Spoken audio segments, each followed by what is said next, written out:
Good evening and welcome to the Wine to Wales podcast number 3. Warren and Melissa on the couch without Melissa. And we have the lovely Irma from Irmfit. Hello. Welcome. Thank you. Thanks for having me. Oh, it was actually a matter of time. Yes, I believe so. We've spoken about you on many podcasts. I Your ears have been burning. heard that. And Thank we you. finally have you here. And it's so cool because we are super excited to hear what this bike fit thing is all about. Oh, goodness. Before we start, do you want to tell us a little bit about who Irma is? Where does she get started? What does she do? Where do we find you? I am Irma, like you said. Hi. I am a bike fitter and a sports masseuse, and I have my own little studio at home in Durbanville, in the northern suburbs. And yes, I specialize in bike fitting, normal people on normal bikes with normal budgets, with normal desires, with normal adventures, wanting to just feel a bit more comfortable on their bikes. But you don't just do bike fitting, No, and I do sports massage as well. which is kind of how we found Irma. Yes. No, actually, it was bike fit. No, it was bike fit first. But yes. then sports Yes. massage. And this is when I got started like 7 years ago. Irma was still at You were still at Mirandale. Mirandale, I believe, yes. And you went for a ride and you were sitting having coffee at the Crown then. And you saw my board and you were like, what on earth is a bike fit? And you came and Yes. introduced yourself, and that's And that's how it started. And then we That's ended how up it getting married at the Crown Restaurant. not us. Not us, But Melissa and I. And Irma, Witnessed the whole wedding Witnessed the through entire- my window. well, technically she was at the I wedding. was at the wedding. But yeah, she witnessed it from a studio. So yeah, thank you again. Thank I you. was quite prepared this week. So I sent Irma some You sent me lots of questions. lots so of questions. my brain has been working overtime. I'm Yeah. thinking. But it's been a tough day for both of us. So So- this is a real people podcast. This is us on a couch. So we're just going to wing it. And Irma's going to speak from the heart and just Yes, tell you that's exactly. the best way anyway. Yeah, So it's how we get the absolute truth. have patience with me, Oh, please. loads of patience. So let's start. Thanks for the good coffee. That's all Melissa. Thanks, Melissa. Yeah. Melissa's in the room with Charlie. So she is there.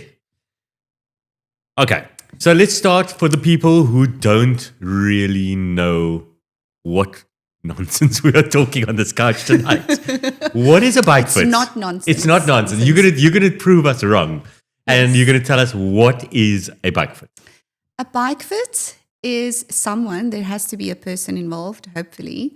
A bike fitter rather, let's say. Bike fitter is someone that changes your saddle position and your handlebar position and your foot position to accommodate you better, to make you more So comfortable. touch points. All the contact points on the Yeah. bike to make sure, hopefully, that you don't injure something and that you feel a little bit more comfortable on your ride. So that's the main, at least, intention of every kind of bike. Are there fit. different kinds of bike fitters? So, and the reason why I'm asking, because people go and you go to a specializer and you go buy a bike and they have 20,000 computers and lasers. Yes, And then you it's go wonderful. to another bike fitter and you use old school weights and little protractor things with degrees. I use my eyes mostly. and your eyes. Yeah. And then you go to other people and they're like, no, but you must use this. And we measure with. Is there a difference between all these different methods? So I was blessed enough to, when I was introduced to bike fitting, to obviously know nothing about it. So I was a cyclist myself for only 8 months. I had no idea. When the person said bike fitting, I was like, is it like learning how to be a mechanic? Because that, guys, I don't know anything about your bike's mechanics. Yeah. Can't fix your gears, don't know. Shout out And to Quibus. Thank you. Thank you, husband. So yeah, I was like, where do you learn how to become a bike fitter? So it's definitely not something you can go learn at a college or a workshop that you can go to. But the person at bike shop that introduced me to it said, there's different methodologies. Specialized was very new in South Africa. Like they literally only opened in 2012. So Really? Yes. So I think or 2011, in 2011. So they were in South Africa. This Specialized South Africa was like going for less than a year. So they haven't set up their teaching grounds for body geometry yet. So that guy introduced or suggested to go to Durin Swart, which with Sports Science Institute, and they've designed Irmfit. And he was very kind. He allowed me to shadow with him for about 4 months. So that was, that guy is just amazing. Word. And the best thing I learned from him was you're only as good a fitter as you can measure. So the more accurate you measure the person, the more accurate you'll get the bike. Which is why you've got 25,000 measurements of me in a book. Yes. And I measure it every time because I get old and I shrink. Yeah, and sometimes you also have a bad day and you get the numbers mixed up and you measure again. You measure 3 times or 4 times if you're not sure. But so yes, then I shadowed with him and used their methodology.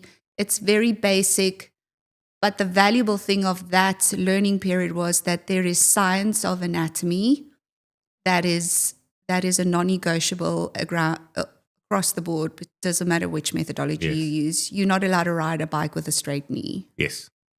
You can look at any methodology and they all have some kind of angle going somewhere. It's just the degrees that vary. You know what I mean? I have a hot topic we must bring up at the end. Please, I just don't want to forget it.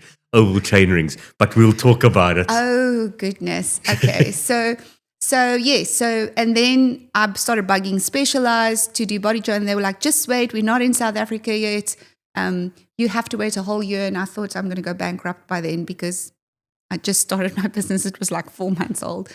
So long story short, I emailed Specialized America and asked them if they could do it online or video or something. And then poor Piet Leroux, shout out to him as well because he was my next best teacher. So he was like, just come. And he spent 2 full days with me alone in December of 2012 like that. And he taught me everything he knew. And he said, I'm not giving you any certificates before you give me 50 reports of fits that you've done. And then I'll decide if you're a fitter or not. And you are on about 5,000 now. I don't know. I'm 13 and a half years later, but I sent him his 50 fits and he sent me my certificate and he's like, okay, I think you'll keep growing. And it was wonderful because I could see where the 2 methodologies had similar information, especially with the anatomy side, but Specialized. And he's by trade a physio, so he gave me way more anatomy because it was one-on-one that you can't really do in a class of 20 people, I suppose. Which kind of ties in nicely because you enjoy that. Yes, and I was busy studying reflexology, so I had lots of questions around the anatomy and don't really care about the bike. I still don't. It's all about the body for me. Yeah.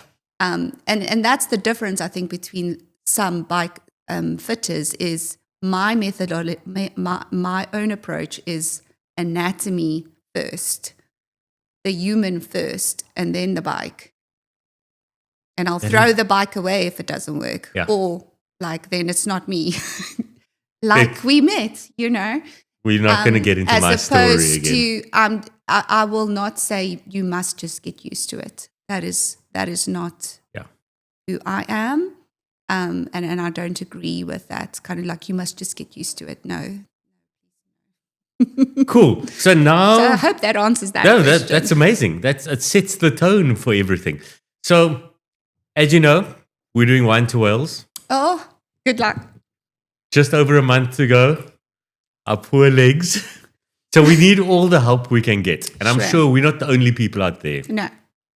Is it your first one? It's my second and Melissa's first. It's our first together.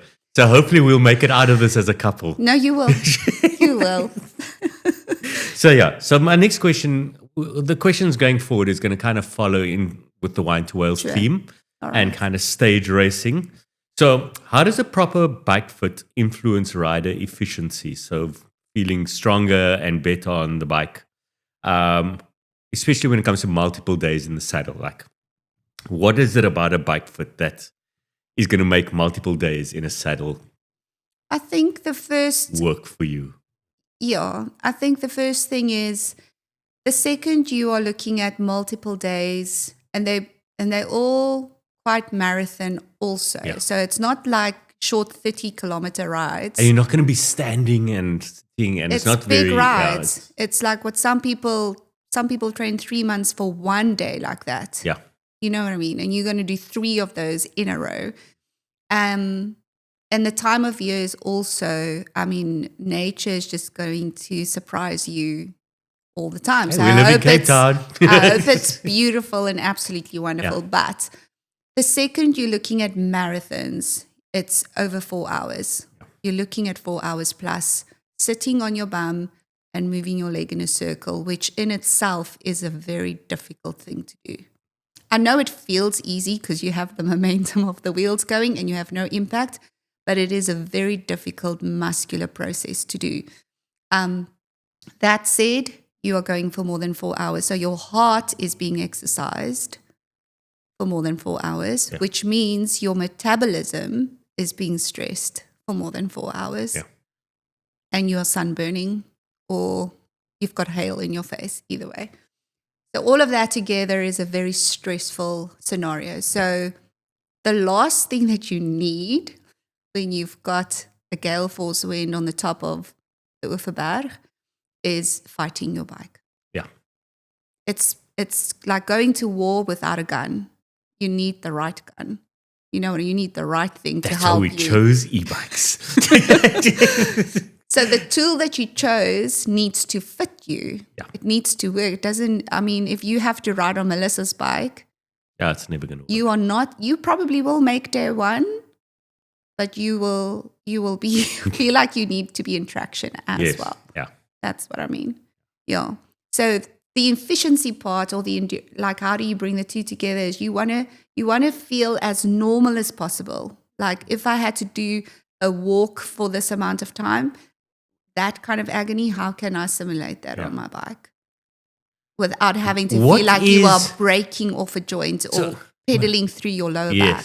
So what are the things I'm maybe jumping ahead on a question here, but you're on this bike for 3 days. What are the things that will feel better by having a bike fit being done to your bike before the event? Or preferably not right before, but before. Listen, I will fix you on the start line. Like, that is how confident I am about anything a little bit better than agony is still better. It's different, but it's better. But if you don't know what you're doing, leave it alone. Rather deal with the devil you know than the one you don't. Yeah.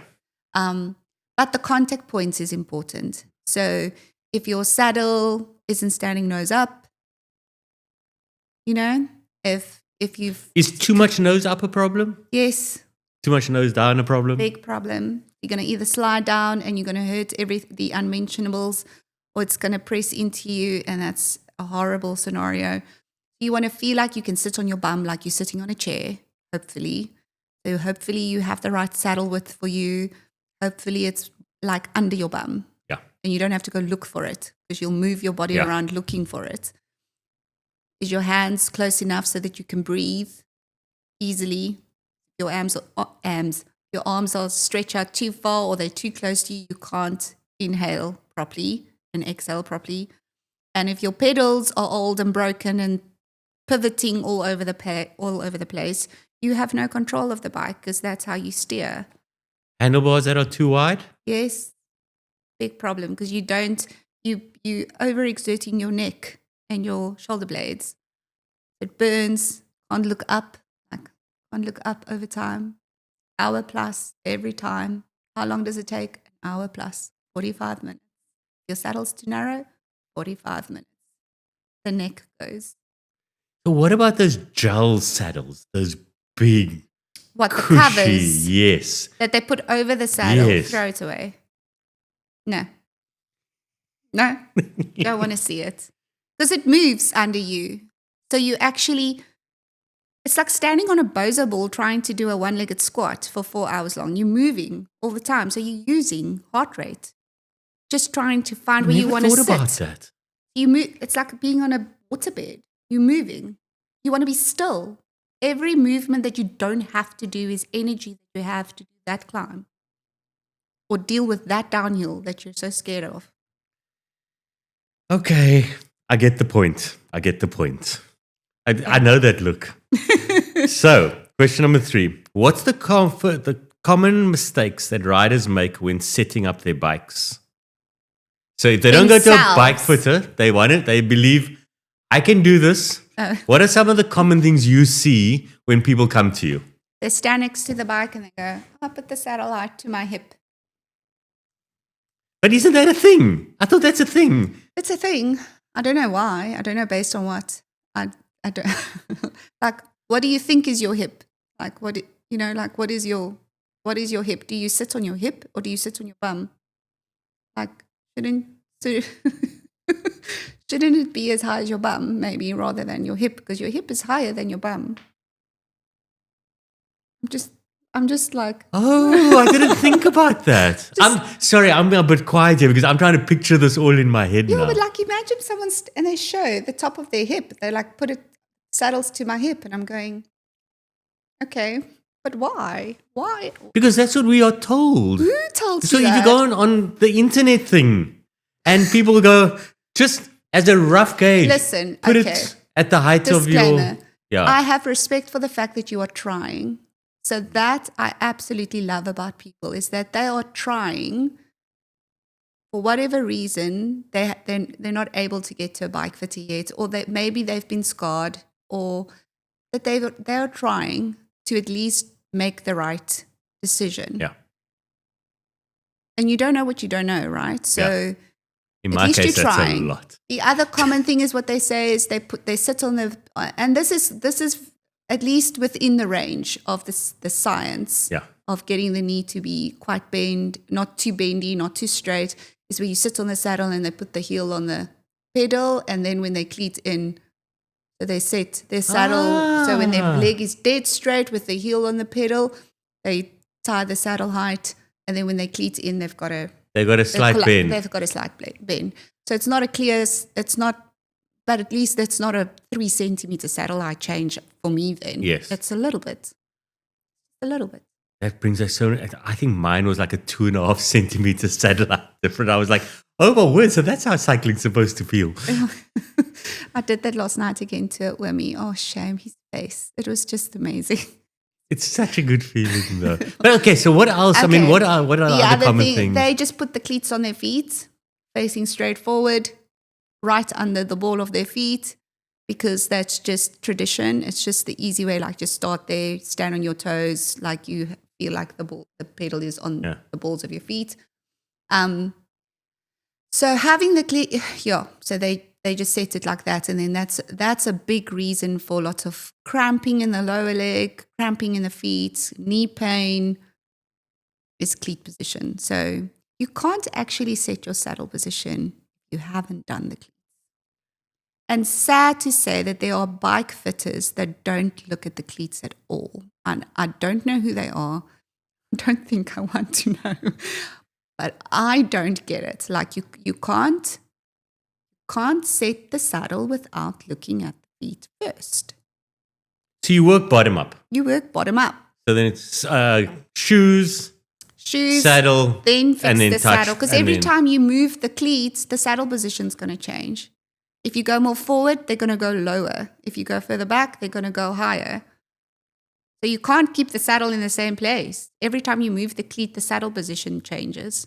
So if you change your shoes right before Wines to Wales, different shoes and new cleats, whole new setup. Yeah. So they set their own cleats, they heel drop their saddle, and then they just try and bring their hands as close to them as possible for control. And again, like it makes reasonable sense. Yeah. Like why wouldn't you do that? That's what I did when I stopped. Before I was like, what is bike fit? Yeah. Yeah. That's wow. So it just shows how much is going on out there. Yeah. And that's why we appreciate you. Thank you. So some riders believe that bike fitting is only for the pros. We've now established that that is not the case. I don't fit. I fit all the pros that in our heads. But I mean, Your you pros in our see heads. everyone from Anyone. and Yeah. everyone. It's all about making it a better experience for. It's about putting a smile back on your face, Yeah. right? So, like, why do you ride? And that's my question always. That's my one of my very first questions is why? Why did you bring? Why are you riding? Why? What is that thing that you're doing? And it's very uncommon. It's a very rare reason for them to say that I'm competitive and I want to compete. Yeah. The most common reason for people is it's de-stressing time. Gets my head clear. It's good for friends. I see people and I get to have sun rays on my skin and I'm in nature. Yeah. And one guy said last week, he says, I love a dirt road. And his whole face just went. He says, I just want to get to a dirt road. I never knew there were people like that. He's like, I just want a dirt road. I want nothing else. Just give me a grondpad. No gravity. I'm just kidding. Like whatever. Enige gravity. Net op 'n grondpad. Enige grondpad, sê hy. See, but that's the Yeah. nice, what I love So if about the sport. If Is you that can it takes all understand kinds. the why, then it's easier to go to, okay, but like you're scared of a downhill. Okay, so we need bigger pedals. We need bigger surfaces to make you feel like the bike is there for you. It's holding you. But if you're not scared, okay, then you can do aggressive weird stuff if you want to. But you first have to understand who you're dealing with. Well, there we go. Pro or not, that would be my first question. Not you know what only I'm for saying? the pros. So, if we are doing a 1 to Wales and our fit is not right, I think you might have touched on this earlier. What are some of the, like 3 of the common things people need to look out for on their long training rides now to say that their bike fit is not ideal?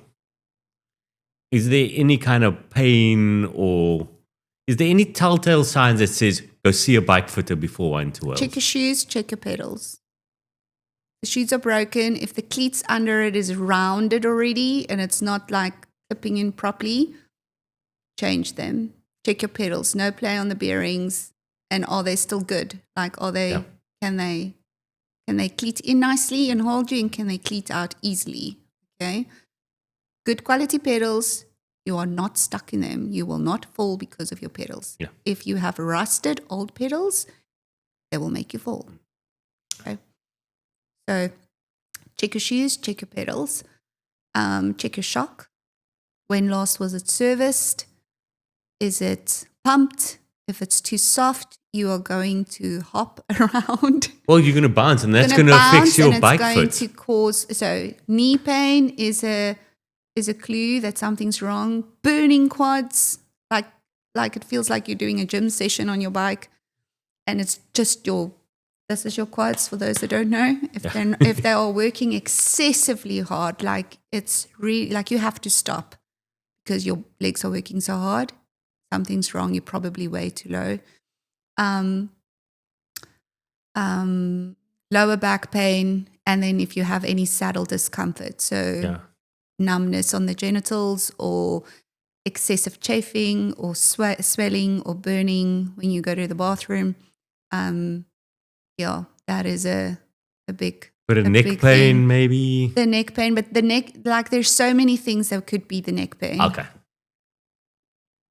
Like there's, it's neck, I mean, you could be stressed as well. And there's also injuries and all those things that's involved. But excuse me, if you're on the bike and it only happens on the bike, every time I ride my bike, my lower back gets so sore, I can hardly move. And when I get off, it's like nothing's ever happened. I look like I'm lying.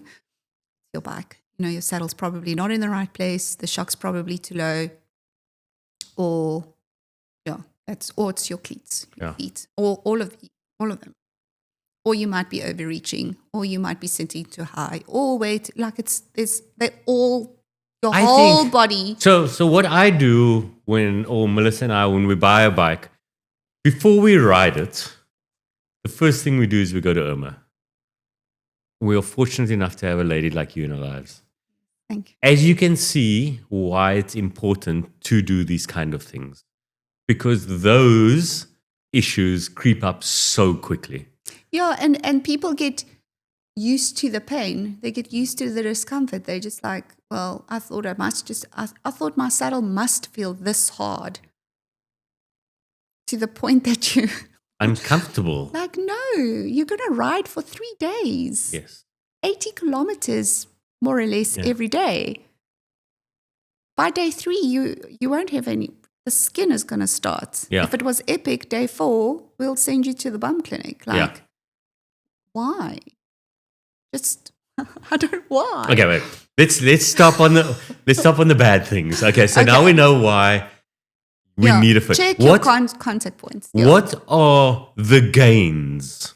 So we've discussed what the bad things are from not having a bike foot. You have a bike foot. What can people look forward to? Well, first, it's pain-free. So you have more energy.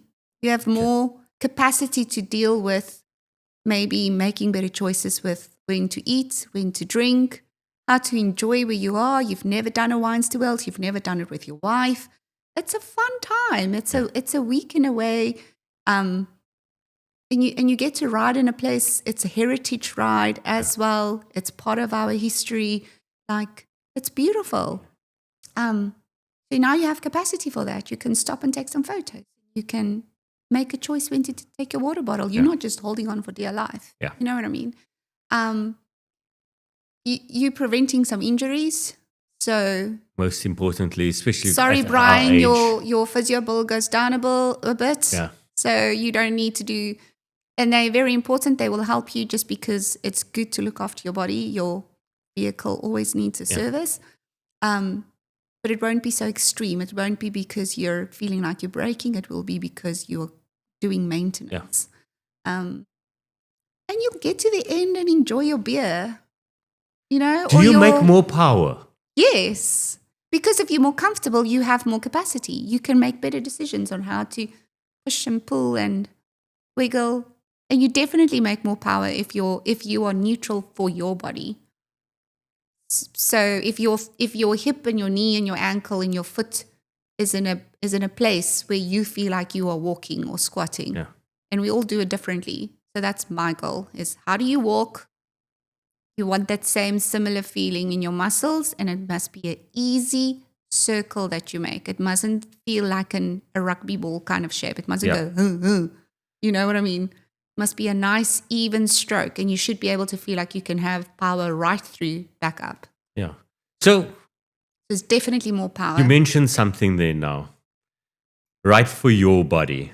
Am I correct in saying that no bike foot is the same, irrespective if the person is the same height and build?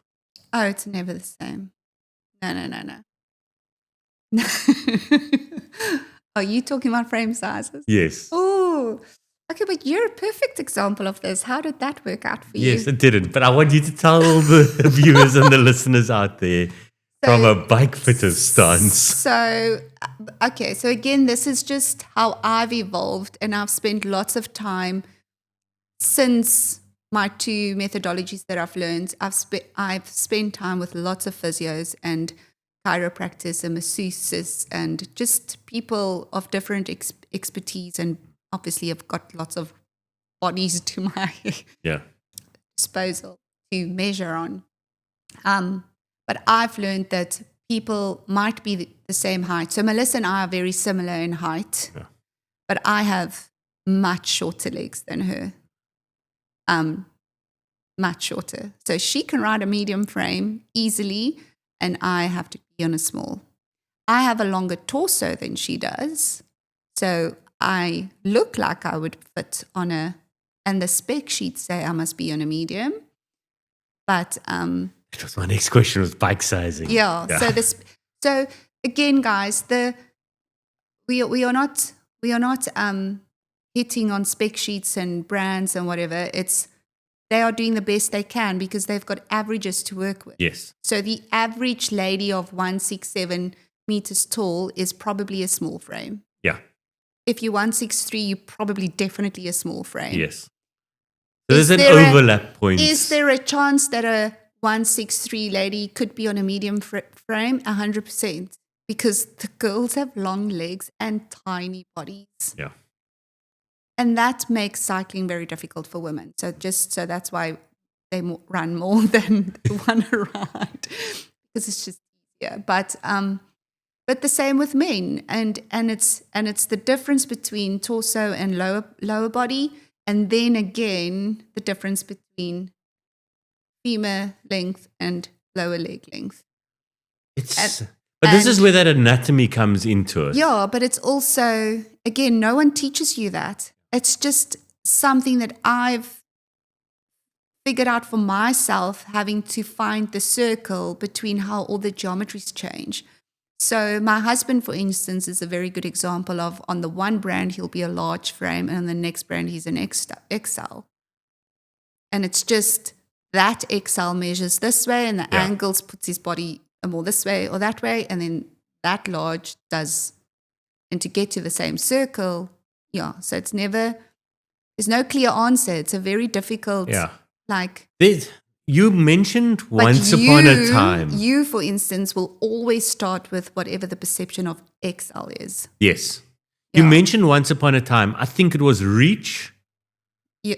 So was it reach that I needed to look at? Well, I used the horizontal top tube length. That's it, yes. The effective horizontal top tube, like the straight line in comparison to the floor. So not the actual top tube length, just from headset straight over to seat post as a starting point, because that influences if your saddle would go forward or back. So that helps me to see if you're going to be in the bike, especially with a dual suspension, or you're going to sit this far behind the bike. Yes. And then what's the point of having your dual suspension if you're sitting on a sit-back seat post with your saddle all the way back? Yeah. Like, what is the point of that bike? He's not bringing you any smiles because you're not using it right. Do you avail yourself to go with people to go look at bikes? Yes. And you can book me like that as well. I've started that this year because it's just too difficult. You can't make a decision based on a spec sheet. It's a starting point. And then I will go with you to see if you can actually sit on it. Like, is there space to play? Or is the saddle going to end up all the way back? Or is it going to end up all the way forward?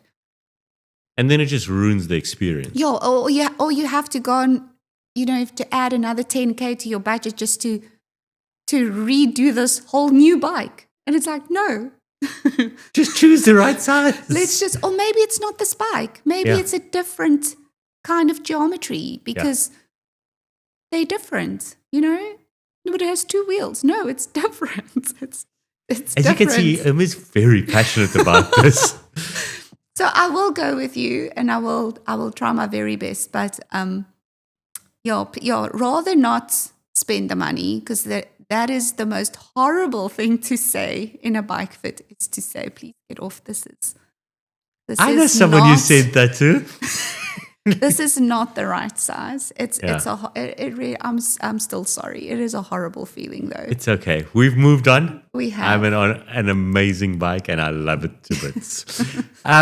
While we're on that, oval and round chain rings, because today, I can tell you people, like, I don't do it. I'm on a round chain ring, but it's because I know someone that will disown me if I go onto an oval. But there are people till today who still believe in it. What's your take? I've had the privilege to be there was only one of those, that I could attend. There was a bike fitting conference in South Africa that was hosted by Specialized a few years ago, and they invited like all the different, everyone. So bike fitters, mechanics, trainers, coaches, riders, bike shop owners, the sales guys, everything. And Andy Pruitt visited South Africa, he's a international sports science doctor. Yes. And he also did, I don't know if he still does, but he was a what does he call it now? Legion. Thank you. Cyclist. So he lost his leg in an accident and Yeah. he had a wooden leg. So anyway, so the question of the oval rings came up, and I'm gonna paraphrase what he said, but that's my best explanation. So he had the engineers and everyone talk, and they gave all the reasons why they engineered the oval chain ring. Anyway, and he started talking. He's like, "Okay, guys, we tested it. Power-wise, there's no difference between a round and an oval." Okay. So power Okay. out the equation. Out the equation, it's the same power. It's a placebo that you are working. You have more power on an oval ring. So that's what they've tested. I'm sure you can go research all those types of wind tunnel tests and stuff that they've done.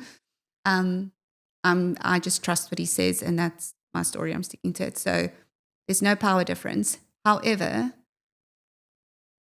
the only benefit that an oval has that a round doesn't have, it gives you the ability to track stand.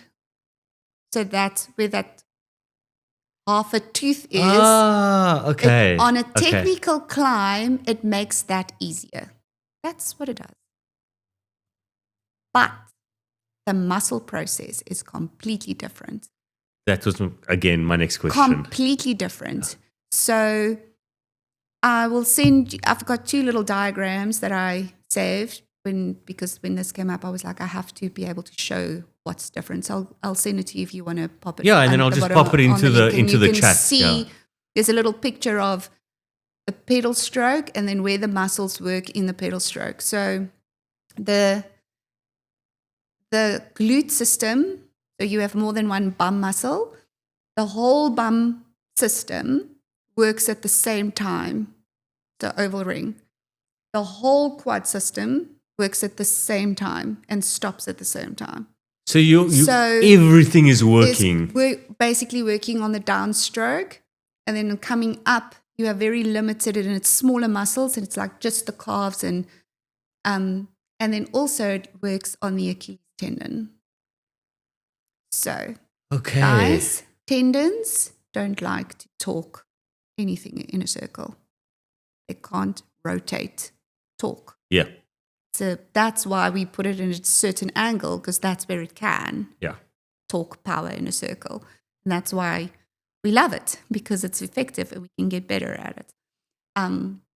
But the thing is, you're basically overusing that muscle system, and then it starts pulling on the tendon part, or like people who say my lower back hurts a lot, and like the very next symptom is ITB. Yes. Or knee pain. Outside of the knee. Outside of the knee. And then you can look down and there's an oval.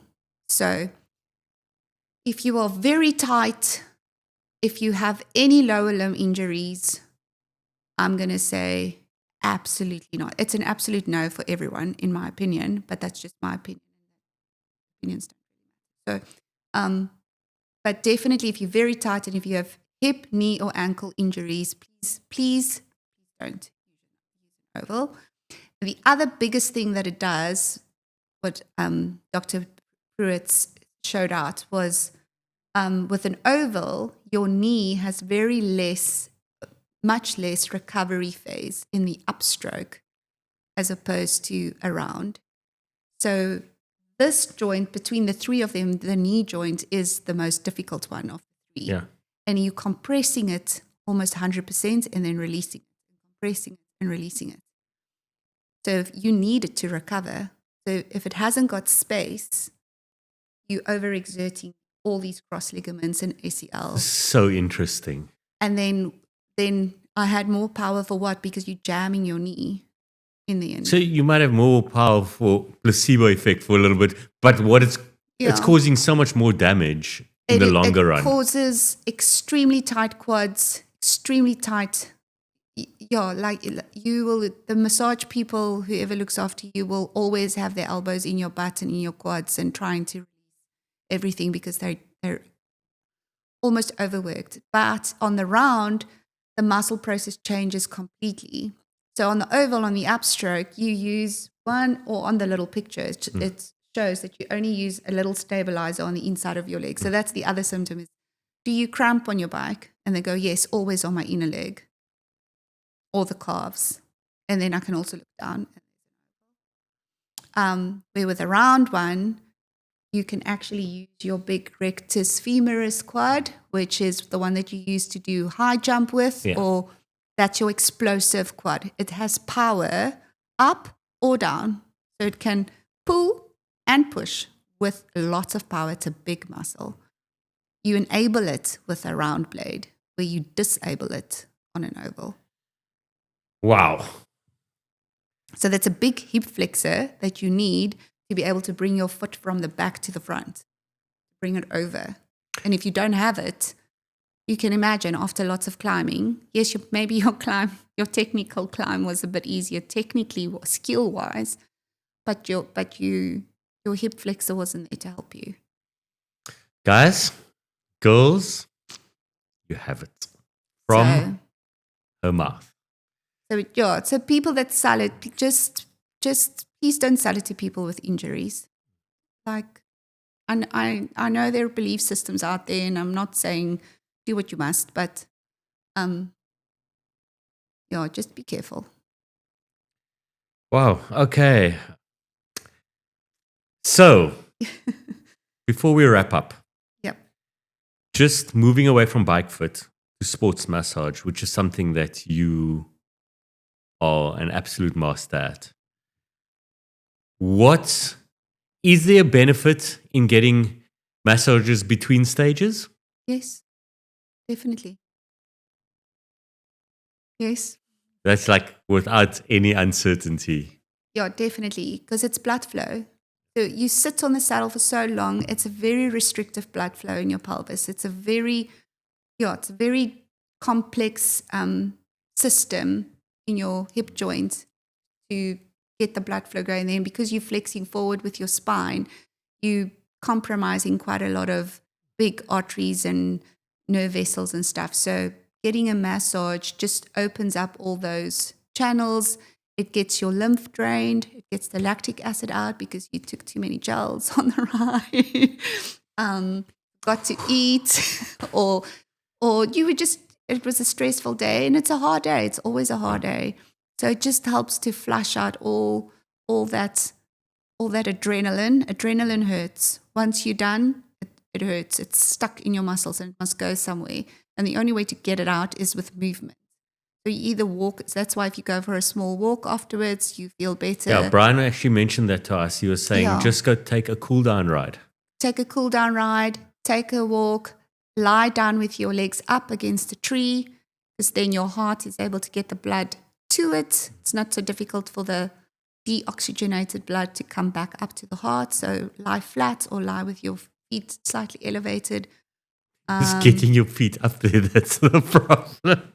Just lie down. Just make yourself level. Then your heart is able to pump the blood better back to your feet. You know, and your nerves aren't compromised and all those things.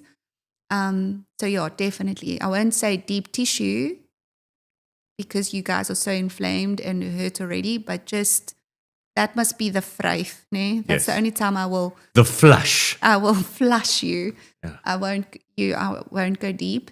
But and ask them to massage your hands and your feet as well. They're jarring on the contact points. Good. And massage your arms. Cool. Don't forget. Well, there we go. Thank you. Thank you. Where do we find you? You can find me on my website, irmfit.co.za, and everything's on there. So, and Facebook and Instagram. I'm going to share the handles on the screen and down below in the comments. And there's an online booking tool, and all the information is there on as well with regards to how much time, what do you need to bring, how much it is, the different options. It's all easy. And then you can WhatsApp me if you don't understand, and then I'll tell you as well. How long does a bike fit take? If you're brand new and I haven't fitted you before, it takes 2 hours if you have one bike, and it's a per person thing, guys. It's not a... How many people can we get in 2 hours? Because I do spend a lot of time on your story. I want to understand what's happened to you, like how, what. What's all your injuries? Do you have anything? what don't you ever want to feel again on the bike that you had when you were 12? Yeah. I just want to understand the story because that's just who I am. And I spend an extensive time on a body assessment. So there's a whole lot of stuff that I check and I explain everything. So there's lots of talking involved, lots of looking, lots of checking and standing back and front and make you do stuff as well. Not like weird stuff. I make you squat and stretch a little bit, but it's very little. It's like I want to see what's comfortable. Yeah. So that's why it takes long. If you have 2 bikes, it takes 2.5 hours. And then from there, once I know your story, it's an hour, 2.5 an hour, depending on what we like need a follow-up. Yeah. And your new bike fit has a free hour follow-up. Okay. Yeah. And even if I know you and you bring your new e-bike to me next year maybe, then you'll have again a free follow-up 4 to 6 weeks, because I always say, it's like a new girlfriend in your life. Yeah. You guys need to figure this out, and I'm the mediator. Nothing is like truth in the first setting. Yeah. Lucky you if it is, but tweaks, the tweaks are the best. Cool. Because you go ride and you figure out your body with this new bike, and then there's stuff to tweak. Yeah. Amazing. Thank you. Thank you. Thank for you making for time me. as always. So much fun. I hardly spoke tonight. It was absolutely amazing. I was just like listening intentfully, like just taking it all in. But guys, you see the value in bike fitting. You see the value in sports massage. You know how to get hold of her now. Don't make the same mistake we did and leave this. And guys, and I also just want to say, like, it doesn't have to be me. As long as you need to find your network of hands that works for where you are, and even if if you come to me, I'm not fixing someone else's problem. I'm adding value to whatever they've started as well. So find a massage guru in your area on your way to work, on your way to home, or close by. It doesn't. Bike fitting is a bit more specialized and probably a different viewpoint, but still, at least if you've gone, it's a good starting point. Yeah. I'm going to add to that value. I'm not going to take away from it. No. Yeah. Exactly. So. And on that note, thank you. Thank you. We'll see you guys soon. Good night. Cheers. Bye.